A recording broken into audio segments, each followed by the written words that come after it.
Kalau saya penyamun tarbus, saya seluduk lah. Pasal kat sini murah. RM2.5, RM2.15. Kat Thailand mahal, RM3 lebih. Ada yang RM4 pun sama. So baik saya ambil kat sini, saya pergi smuggle. Kalau harga gula pun sama, pasal kita murah.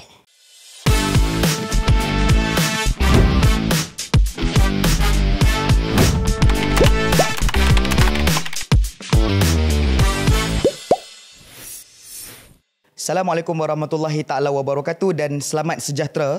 Bersama saya Alif Naif di podcast yang pertama kali dianjurkan oleh Institute for Research and Development of Policy ataupun IRDP. Dan dalam episod pertama ini kita bawakan seorang tetamu yang tidak asing lagi dalam semang-semang ekonomi. Saya perkenalkan tetamu kita pada hari ini, Dr. Muhammad Abdul Khalid, fellow penyelidik di UKM. Sihat doktor? Alhamdulillah, sihat. Alhamdulillah. Jadi doktor, kali tak hari berjumpa pun dalam beberapa bulan lepas. Jadi mungkin doktor boleh update apa yang doktor tengah buat sekarang ni? Boleh. Tadi macam Naim tahu saya banyak buat kajian lah. Antara kajian yang Lani duk buat ni adalah kajian yang funded daripada PBB, United Nations, dua agensi, dua research. Salah satunya adalah bagaimana mengkaji secara lebih sistematik kemiskinan kanak-kanak di Malaysia. Adakah kena berbeza dengan kemiskinan dewasa dan banding dengan di negara-negara lain di dunia. So nak tengok child poverty angle satu. Dan kedua juga daripada salah satu agensi United Nations juga adalah untuk mengkaji dan melihat apakah kesan kalau kita legalize dan formalize semua pekerja asing di Malaysia. Campur pekerja asing tanpa izin parti. Maksud dia, kalau kita legalize mereka, adakah mereka ini positif kepada ekonomi Malaysia? Patut tak kita legalize? Pasal kita tengok negara lain kan macam dekat Europe, pekerja asing ni is a positive contributor to the economy. Mereka memberi. Bagaimana kalau Malaysia? Kalau ni semuanya illegal ni kita okay, legalize lah. Hambur dalam APF, at least hambur dalam SOCSO. Bagus kepada ekonomi dan adakah bagus untuk pekerja di Malaysia? So ini salah satu kajian yang kita dah hampir siap ni untuk salah satu kementerian di Malaysia lah.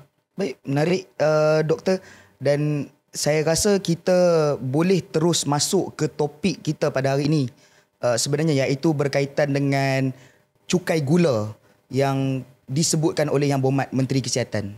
Saya masuk secara fast pace sebab kita nak terus masuk pada perbincangan berkenaan dengan cukai gula. Yang mana sefaham saya cukai gula ataupun cukai minuman bergula, sebenarnya sugar sweetened beverages, mula diperkenalkan sejak 2019 dengan kadar permulaan 40 sen. Dan kemudian dalam belanjawan yang lepas, Perdana Menteri menaikkan cukai ini daripada 40 sen kepada 50 sen. Dan seperti yang dikabarkan oleh Yang Berhormat Menteri Kesihatan baru-baru ini, kerajaan berniat untuk sekali lagi melihat cukai gula ini untuk dinaikkan. Jadi soalan saya kepada doktor lah, soalan yang pertama. Dalam banyak-banyak item ataupun komoditi, kenapa khususnya gula yang dicukaikan? Adakah item lain seperti misalnya petrol ataupun diesel tidak diambil kira sebagai elemen untuk dicukaikan? Kenapa gula specifically? Dan sekiranya kita berniat untuk meningkatkan lagi kadar cukai gula ni, adakah ia sebenarnya mampan untuk kita generate revenue? Okay, terima kasih Naim. Naim tanya pasal apa kita bagi cukai kepada gula bukan benda lain. Sebenarnya cukai terhadap benda lain, terutamanya benda yang tak elok lah. Ni macam contoh gula, benda yang tak elok ni bukan bau. Gula ni bau. Gula 2019. Kalau kita tengok sejarah daripada zaman East India Company lagi. India Company dekat 200 tahun lah, almost 200 years. Masa tu dah tax macam lah. Dulu tak panggil Carlsberg lah, dia panggil Samsu. Samsu, Toddy kena tax, either excise duty or import tax. So arak kena, candu kena, opium kena. Bagi you bawa masuk meracun pun kena dulu tax. So dah 200 tahun memang cukai ni dah ada. Lepas East India Company kena ambil alih oleh British. Masa tu East India Company depa collect, depa hantar pergi Calcutta lah, lepas tu pergi London lah. Lepas tu British government took over, continue. So dah 200 tahun cukai terhadap barang yang tak elok ni dikenakan. Ada beberapa sebab cukai dikenakan. Salah satu untuk collect revenue. Satu lagi untuk protect domestic industry. Satu lagi untuk menggalakkan behavior yang tak overburger. So kita nak kurangkan harga mahal, you tak beli. So cukai yang tak elok ni dah lama dah yang dikenakan. Gula baru. Tadi Naim kata cukai terhadap minyak katakan. RON 97 memang ada dah. Sales tax memang ada. Cukai benda-benda yang tak elok pun banyak dah kena. Contohnya kalau pergi Genting Highland pergi berjudi. Contohnya cukai itu 35%. Isap rokok contohnya. Daripada batang rokok tu rasanya 58-60% harga yang jual kat rokok tu adalah cukai. Tinggi. Rokok kena, alkohol pun kena. Lebih kurang 15% duty dia kena. So banyak dah kena, dah lama dah. Gula baru 2019 5 kupang untuk setiap 1 liter yang ada kandungan gula lebih daripada 5 gram. So adakah ini bagus? Ini bagus. Sepatutnya ada buat lama dah. Sebab apa ini bagus dia lakukan? Cukai terhadap minuman bergula, barang bergula. Sebab gula ni kalau berlebihan tak elok. Dan kita makan berlebihan gula. Kalau Naim tengok di ASEAN contohnya, per kapita kita makan rakyat Malaysia secara purata lebih kurang 50 kg per kapita setahun. Tengok Vietnam 18 kg. Itu Vietnam halus ya. Kita besar. So bila makan tak elok jadi tak sihat. Di Malaysia dikatakan ada artikel New York Times front page, feeding the fattest country in Asia. Fattest country kita lah. 50% daripada rakyat Malaysia tak gemuk ataupun obese or overweight. Terlampau gemuk ataupun gemuk. 50% tu tinggi. Dah jadi krisis. 1/2 tak sihat, gemuk. 1/3 hypertension. 1/6 diabetic. Bukan hanya pada orang besar. Budak-budak pun 1/5, 20% budak-budak kita tak cukup tinggi. Ketot. Bantut. Palestine before Gaza ni pun lagi tak bantut berbanding dengan kita. Isu pemakanan memainkan peranan. Jadi cukai gula ni patut dikenakan dan sudah dikenakan. Pasal kita ambil banyak gula. Macam tadi data yang saya cerita tadilah. Adakah mekanisme sekarang ni betul? Mekanisme sekarang ni cukai gula tu elok. Tapi kita salah target. Okay. Orang Malaysia tak makan gula lah ni kalau minum minuman beli tin lah yang dah ready ya. Ni kat tin kat 7-Eleven ke mana tok nenek tu. Beli kena cukai. Pi kat mamak campur gede-gede ni tak kena. Dekat Cordial tak kena. Makan gula ambil kok kek tak kena. Susu pekat manis tak kena. Orang Malaysia ambil banyak gula pada benda-benda ni bukan daripada minuman kat tin. Tapi kita tax dekat sini. Faham? Okay? Jadi untuk bagi lagi elok, lagi sihat, tax kepada cukai gula harus diluaskan. Mana barang yang ada banyak kandungan gula, you tax. Either dah ready ataupun tak ready, yang bancuh ataupun buat. Atau lagi senang. Tadi saya kata, cukai kita, gula kita ni tak berapa tepat. Kita ambil satu komponen yang bukan penyebab utama. Penyebab utama pasal benda lain kena. Kedua, kita kata okey, kita nak kurangkan orang gemuk, diabetik segala tok nenek ni. So kita cukai gula kepada minuman yang dah siap. Tetapi pada masa sama kita subsidize gula. Harga gula harga barang kawalan. Tak boleh buat naik. Yeah. Sekilo RM2.80. Antara yang terendah di rantau ini. Compare negara pengeluar gula pun lagi tinggi. Kita lagi murah. Pasal kita bagi subsidi RM1. Patutnya harga kos dia lebih kurang RM3.80. Kita bagi RM2.80. So, misplaced. Kita nak bagi orang kurus, nak bagi orang sihat, tak mau diabetik. Kita bagi cukai kepada yang bukan yang penyebab utama. Dan pada masa sama kita subsidize. So, kita sabotage kita ambil own policy. Jadi, apa boleh buat? Paling senang, forget about tax. 5 kupang ke, 6 kupang ke, 7 kupang kepada minuman tin ke. Lepas tu nak campur kat kedai mamak lah. Lepas tu nak buat kek ke, memang pening kepala. Paling senang, hapuskan subsidi gula. Lepas itu, cukai kat atas gula. Contohlah ni, cukai kat atas rokok, cukai kat atas main judi, cukai kepada, pada masa satu lagi tu, rokok, judi dengan arak. Tambah kepada cukai kepada bergula untuk mengurangkannya. Adakah ini dapat memberi pertambah. Adakah ini menjadi rakyat Malaysia lagi sihat? Kita tengok 2019 hingga 2023 ada National Health Morbidity Survey, ya. Kementerian Kesihatan ada buat survey. Lepas teks ni nampak ada kadar pengurangan diabetik sedikit di kalangan rakyat Malaysia. So cukai ni memainkan peranan. Tapi kalau kena buat yang betul, ya. Faham? Saya tertarik tadi apa doktor ada sebut yang kita ni salah target. Daripada kita target SSB, lebih baik kita target gula tu terus.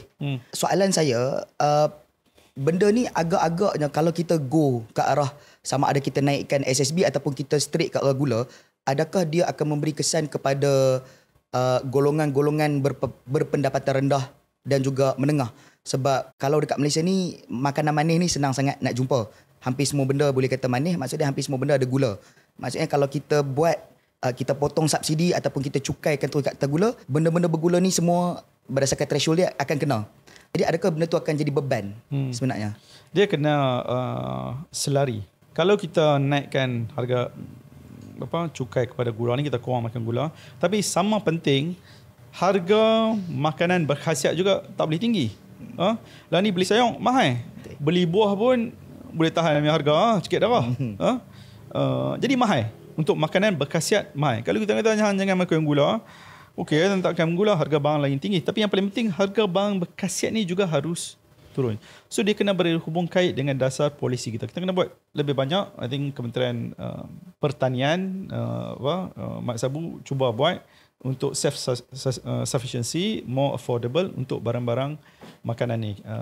Sayur-sayuran terutama. Itu penting. Kalau penaik harga gula tanpa menurunkan harga, memastikan harga makanan berkhasiat ni bukan hanya available tapi juga affordable, itu sama penting. Faham. Maksudnya perlu ada satu mekanisme untuk balance out tindakan kat atas gula tu tadi, cukai dan sebagainya. Baik doktor, saya nak masuk ke satu bahagian yang berkait juga. Sebab yang sebut tentang cukai gula ni adalah Menteri Kesihatan sendiri. Maksudnya dia termasuk pencukaian kat atas gula ni termasuk dalam agenda kesihatan awam. Dan doktor pun ada sebutkan tadi bahawa salah satu aspek pencukaian ni adalah untuk kita mengubah behavior masyarakat.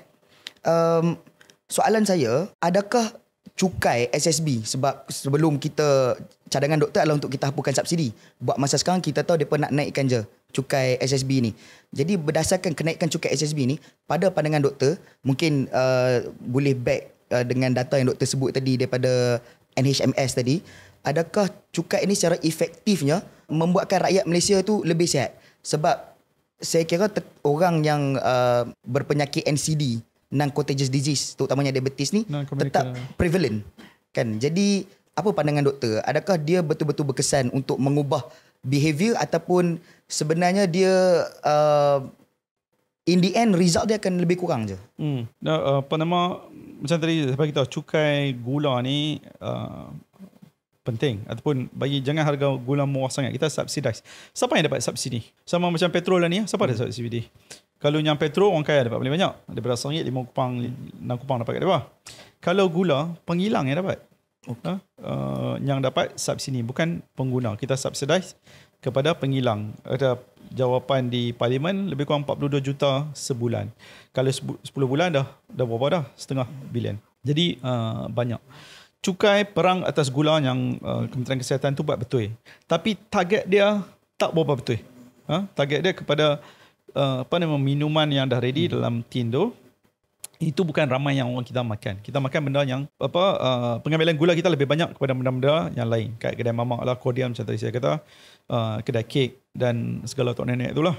Jadi lebih baik memudahkan cukai terus kepada gula, ataupun boleh buat sequencing, there's a sequencing pacing to it. Keluarkan gula daripada harga barang kawalan, biar dia market price. Kalau tak mau bagi orang makan banyak gula, then impose tax on that. Macam mana kita impose, tak nak bagi orang telan arak, kita boost tax dekat arak. Tak mau bagi orang isap rokok, kita boost higher tax orang rokok. Tak mau orang pergi berjudi, orang pergi berjudi jugalah. Tapi kita boost tax dekat gambling ataupun syarikat gambling. Itu boleh dilakukan. Ini penting. Walaupun ada penurunan sedikit non-communicable disease ni, di antara 2019 hingga 2023, result yang lebih baik boleh dapati dan penjimatan juga boleh didapati dengan lebih baik. Lah ni kita dianggarkan, MOH anggarkan kos untuk NCD ni ya, sakit jantung, diabetes segala tu ni lebih kurang 100 bilion. Diabetes alone I think about 6 bilion. 100 bilion ni banyak sikit. Ni banyak. Pasal setiap tahun belanjawan kita untuk pembangunan, buat sekolah, buat hospital, buat jalan, apa segala semua ni lah, 100 bilion. Untuk kita tampung kos kesihatan ni pun sama 100 bilion. Kalau kita dapat bagi rakyat lagi sihat, kosnya lagi kurang, penjimbatan boleh digunakan untuk benda yang lain.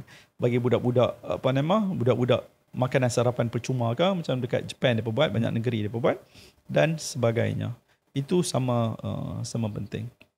Baik, berkenaan dengan sarapan percuma doktor baru mention tadi, memang kalau tak silap saya, dalam tahun 2019 tu cadangan dia adalah untuk salurkan cukai SSB ni kepada sarapan budak-budak sekolah. Pada pandangan doktor, kita nak naikkan balik cukai ni dan kemudian kita ada masalah KKM terpaksa tanggung sampai 100 bilion. Adakah doktor rasa mampan untuk cukai-cukai hasil revenue daripada cukai SSB ataupun cukai gula yang kita kenakan tadi patah balik masuk ke KKM untuk tanggung kos-kos rawatan NCDs ni? Ya, betul. Cukai patut digunakan untuk menaik taraf hidup rakyat. Cukai bergula ni contohnya, ataupun cukai ke atas gula harus disalurkan balik kepada MOH. Ataupun untuk kesihatan kanak-kanak contohnya, untuk breakfast ataupun sarapan. Ini penting. Kalau kita tak address daripada awal, kita adalah negara menua. Budak-budak makin lama makin berkurang. Jadi kita nak budak-budak yang kita ada ni, bila mereka besar, mereka sihat. Jadi mereka boleh jadi pekerjaan yang produktif. Makin lama makin kurang. Sebab itu Indonesia, Presiden Prabowo, dia kata antara polisi pertama dia buat. Dia kata nak pinjam duit. Pertama dia buat, semua budak sekolah di Indonesia makan makanan berkhasiat. Makanan gratis dia panggil. Yes, makanan percuma. Free. Makanan percuma dia bagi. First, polisi dia nak buat. Because ni penting untuk makanan. Isu kita ada duit, tak ada duit. Kita banyak duit. Kalau kita tak mencuri, kita tak rasuah, kita tak buat projek yang tak berguna, contohnya high speed rail, tak berguna pun. Jangan. Ni perbelanjaan yang tak berguna. Ataupun kita bagi subsidi yang tak berkena. Kita bagi subsidi orang kaya beli electric vehicle. Sebab kita subsidize kepada mereka. Duit-duit yang kita dapat jimat ni lebih baik diberi untuk kesihatan awam ataupun untuk kesihatan kanak-kanak. Terima kasih doktor atas jawapan tu. Terkait dengan pencukaian juga, kalau kita tengok scene Texas, macam doktor ada sebut tadi, rokok. Kan, bila rokok mula dicukaikan dengan lebih tinggi, kemudian harga meningkat. Sekarang tak silap saya standard harga RM12 ke RM17, 17. yang menyebabkan orang mula mencari barangan ataupun rokok yang tak dicukaikan. Kita kata mula masuk ke orang kata black market ini untuk cari benda-benda yang dicukaikan ni. Adakah kalau kita menaikkan kadar cukai SSB ataupun kita cukai kategori gula, pada pandangan doktor, adakah kesan-kesan impact negatif macam yang berlaku pada rokok tadi boleh terjadi juga pada gula? Kita ambil contoh diesel. Diesel sebelum ni banyak smuggling, terutamanya di sempanan. Di kat belah Kelantan, belah Perlis, Kedah, Sabah, Sarawak. Dan kita tak dengar dah. Pasal apa? Pasal harga diesel kita tak beza dengan harga di luar negara. Mereka tak main curi dah. Mereka tak main, kita pun tak sudut. Kalau saya penyamun tarbus, saya seluduk lah. Pasal kat sini murah, RM2.5, RM2.15. Kat Thailand mahal, RM3 lebih. Ada yang RM4 pun sama. So baik saya ambil kat sini, saya pergi smuggle. Kalau harga gula pun sama, pasal kita murah. Isu arbitrage lah. Kalau isu kita tekan harga luar lagi mahal, ada insentif untuk smuggle. Tapi kalau harga kita sama dengan harga pasaran, tak ada insentif untuk penyamun tarbus untuk pergi smuggle gula. Tak nampak? Diesel adalah contoh yang terbaru yang kita ada, kan? Baik, mungkin soalan terakhir lah buat doktor. Kalau kita tengok kepada negara-negara lain yang mengenakan cukai SSB ni, kadang macam daripada sudut aspek kesihatan, kita nak ambil contohnya seperti Singapura. Macam sekarang kita punya concern adalah rakyat konsum makanan yang tak sihat. Jadi kita mula adakan HCL, Healthy Choice logo. sebagai satu tanda lah bahawa okey, makanan ini lebih berkhasiat daripada makanan-makanan yang lain. Tapi di Singapura kita tengok dia ada buat dua benda, iaitu itu dan juga Nutri-Grade. Jadi mungkin pandangan doktor mungkin ini outside sikit daripada topik percukaian tadi. Kita nak kembali ke bahagian public health yang kita sebutkan tadi. Adakah pada pandangan doktor ada alternatif lain ataupun polisi-polisi lain yang boleh diambil, sama ada oleh kerajaan secara menyeluruh ataupun KKM, sama ada terhadap gula ataupun terhadap apa-apa lagi bahan yang dikonsum rakyat Malaysia menyebabkan pertambahan kes-kes NCDs ni? Ya, tadi Naim tanya bagi contoh Singapura. Ada kajian yang NUS dengan Duke University buat, impak pembelian barang-barang yang ada Healthy Choice logo. Dia menunjukkan kalau ada Healthy Choice logo tu, orang akan lebih memilih untuk Healthier Choice logo berbanding yang tak ada Healthier Choice logo. Kerajaan juga di Singapura pun ada Nutri-Grade A, B, C, D. A ni baguslah, D banyak kandungan gula ataupun fat and contoh salt tinggi. Kerajaan Malaysia saya rasa bercadang buat benda tu. Itu juga bagus.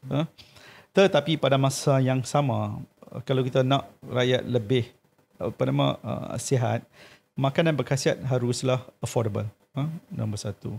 Tempat-tempat untuk kita bersukan ke berada patutnya juga ada. Lah ni sukan pun, tempat pun susah. Saya tanya Naim, mana tempat terakhir Naim tengok orang main hoki? Susah. Main sepak raga. Kalau duduk dekat sini susah. Dekat tempat lain luar bandar mungkin senang sikit kan. Jadi bukan hanya kalau kita fokus kepada isu pemakanan kita akan dapat selesaikan. Cara hidup kita kena ada insentif-insentif ataupun investment yang lebih kepada sukan, gaya hidup, pemakanan, dan terutamanya kalau nak bagi orang makan yang elok, kadar gaji pun kena naik lah. Kadar gaji di Malaysia masih lagi rendah. So pelbagai polisi harus bekerja pada masa sama, has to be integrated untuk memastikan rakyat kita hidup yang lebih sihat. Sekarang ni ada banyak kajian di Pakistan, ada di India, ada di Bangladesh, ada banyak negara, even di negara maju. Apakah kos NCDs? Dia ada dua kos. Satu, mati awal. Jadi tak ada income, orang banyak teks. Mati awal tak banyak teks lah, pasal tak kerja. Nombor satu, kos rawatan. Kalau RM10 bayang untuk diabetik, RM10 boleh pergi kat benda lain. Buat jalan ke, buat scholarship ke. Dan juga loss in productivity. Pasal kalau diabetik ke, sakit jantung, kena pergi hospital ambil cuti, rugi productivity. Banyak negara menunjukkan kalau kita tak address ni, productivity cost dia extremely high. Ada kajian menunjukkan almost 2% of GDP, which is amat tinggi. Ya. Jadi policy yang bawa sugar ni betul. Tapi berapa penambahbaikan harus dilakukan untuk memastikan ianya berjaya. Dan kita boleh mulakan dengan tarik balik gula ni daripada barang kawalan. Baik. Saya kira itu saja soalan daripada saya. Saya ucapkan terima kasih kepada Doktor sudi hadir ke podcast yang dianjurkan oleh IRDP pada hari ini. Dan insya-Allah podcast ini merupakan episod pertama kepada episod-episod yang akan datang. Jadi sehingga bertemu lagi, mungkin doktor lagi akan jadi tamunya. Kita tak tahu. Jadi sehingga bertemu lagi, insya-Allah. Assalamualaikum warahmatullahi taala wabarakatuh.